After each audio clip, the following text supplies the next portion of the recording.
Good morning everyone. তো ছুটি শেষ, আজ থেকে আবার ডেলি রুটিনে ফেরার পালা। আর আজ না সকাল থেকে ছিল বেশ ভালো রোদ, বাট দুপুর 2টোর পর থেকে রোদটা আস্তে আস্তে কমতে শুরু করে। আজকে না আমি ট্রেনে করে বাড়ি ফিরবো, তাই জন্য স্টেশন পৌঁছে ট্রেনের ওয়েট করতে করতে প্রথমে একটা অ্যাপেল খেয়ে নিলাম। আর বিকেলবেলায় গিয়েছিলাম জিম থেকে ফেরার পথে যাই স্মার্ট বাজারে, আর দেখি কিনা বেশ ভালো ভালো আম রয়েছে, তো বেশ কিছু আম নিয়ে নিলাম। আর যা যা জিনিস নেওয়া ছিল সেগুলো সব নিয়ে নিই, এরপরে বিল করিয়ে বেরিয়ে পড়লাম বাড়ি যাওয়ার জন্য। তো বাড়ি পৌঁছে প্রথমে একটু ফ্রেশ হয়ে নিই, আর তারপরে বসি চা বিস্কিট খাওয়ার জন্য।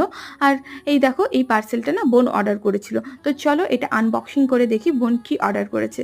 তো আনবক্সিং করে দেখলাম এর মধ্যে রয়েছে অ্যাপেল সাইডার ভিনিগার, যেটা বোন অর্ডার করেছে। এরপরে চলে যাই একটু স্কিন কেয়ার করতে, আর এই সিটপ মাস্কটা আমি এনেছিলাম সেদিন জুডিও থেকে। তো চলো এটা একটু ইউজ করি, এটাতে স্কিনটা হাইড্রেট হয়ে যাবে। আর রোদে ঘুরে ঘুরে না আমার স্কিনটা পুরো ড্রাই হয়ে গেছে। আর আজকে ডিনারে মা বানিয়েছিল পনির দিয়ে চানা মশলা, আর এইভাবেই কাটে আজকে